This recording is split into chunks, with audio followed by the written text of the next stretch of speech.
Bismillahirrahmanirrahim. Assalamualaikum warahmatullahi wabarakatuh. Halo teman-teman, perkenalkan nama saya Siti Ardianti. Saya merupakan salah satu mahasiswi dari Perguruan Tinggi Setai Waton Bule dengan program studi Pendidikan Agama Islam. Pada kesempatan kali ini, saya ingin memaparkan tentang materi pendekatan sistemik holistik dalam menelaah idealita dan realita pendidikan agama Islam. Nah, berikut videonya. Pendekatan sistemik holistik dalam menelaah idealita dan realita pendidikan Islam.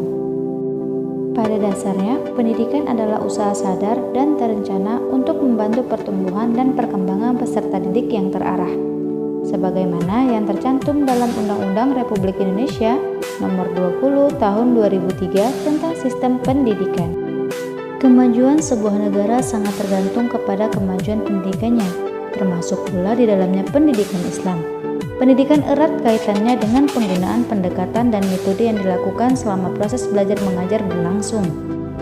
Penggunaan pendekatan dan metode yang tepat dan sesuai dengan materi pelajaran serta situasi dan kondisi akan membuat anak didik memahami dan menguasai materi pelajaran yang disampaikan oleh pendidik sesuai dengan yang diharapkan. Oleh karena itu, pendidik dituntut profesionalitasnya dan harus mampu menentukan pilihan pendekatan dan metode yang paling tepat, sehingga peserta didik lebih aktif dan kritis dalam proses pembelajaran. Nah, pada pembahasan kali ini yang menjadi bahasan pokok yaitu yang pertama yaitu pengertian pendekatan sistemik holistik, yang kedua aspek ideal pendidikan Islam, yang ketiga aspek real pendidikan Islam, yang keempat kesenjangan antara idealita dan realita dalam pendidikan Islam. Mari kita bahas bersama. Dimulai dari pembahasan yang pertama, yaitu pengertian pendekatan sistemik holistik. Pendekatan sistemik. Pendekatan pembelajaran sistemik adalah suatu pendekatan yang menggunakan suatu susunan konsep-konsep melalui sistem interaksi yang menghubungkan antar konsep-konsep pendidikan seperti suatu peta konsep. Sedangkan pendekatan holistik merupakan suatu filsafat pendidikan yang berangkat dari pemikiran bahwa pada dasarnya seorang individu dapat menemukan identitas, makna, dan tujuan hidup melalui hubungannya dengan masyarakat, lingkungan alam, dan nilai-nilai spiritual. Jadi, dapat disimpulkan bahwa pendidikan sistemik holistik pada dasarnya dilaksanakan dan dikembangkan secara teratur atau tersistem agar tetap dapat mendorong dan mencapai tujuan pendidikan nasional. Hanya saja, pada proses pembelajaran, guru tidak lagi berperan sebagai pemimpin dan pengontrol, melainkan sebagai sahabat, mentor, dan fasilitator. Bahasan kedua mengenai aspek ideal pendidikan Islam. Menurut M.J. Langeveld, pendidikan merupakan upaya manusia dewasa membimbing yang belum dewasa kepada kedewasaan. Ahmad D. Marimba merumuskan pendidikan adalah bimbingan atau pimpinan secara sadar oleh si pendidik terhadap perkembangan jasmani dan rohani si terdidik menuju terbentuknya kepribadian yang utama. Dalam Undang-Undang Nomor 2 Tahun 1989 dijelaskan pendidikan dirumuskan sebagai usaha sadar untuk menyiapkan peserta didik melalui kegiatan bimbingan, pengajaran, atau latihan bagi perannya di masa yang akan datang. Sedangkan dalam pengertian luas, pendidikan meliputi perbuatan atau semua usaha generasi tua untuk mengalihkan atau melimpahkan pengetahuannya, pengalamannya, kecakapan, serta keterampilannya kepada generasi muda sebagai usaha untuk menyiapkan mereka agar dapat memenuhi fungsi hidupnya baik secara jasmani maupun rohani.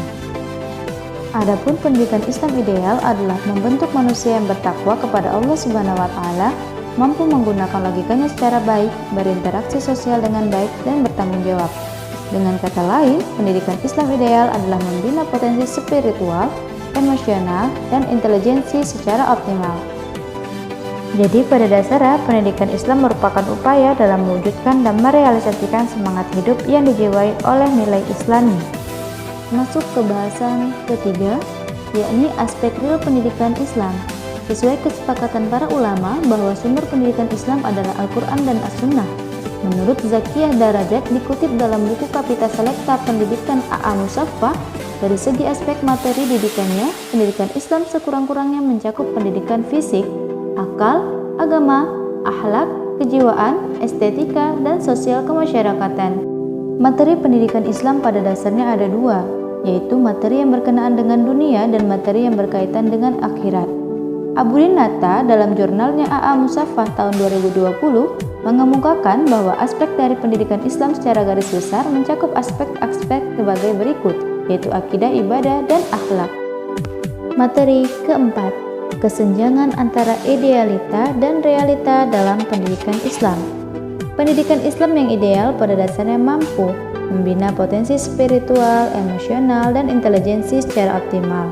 Namun dalam realitanya, pendidikan masih berfokus pada penguatan aspek intelektual atau kognitif. Dengan kata lain, di dalam realitanya, pendidikan belum mampu membentuk watak peserta didik.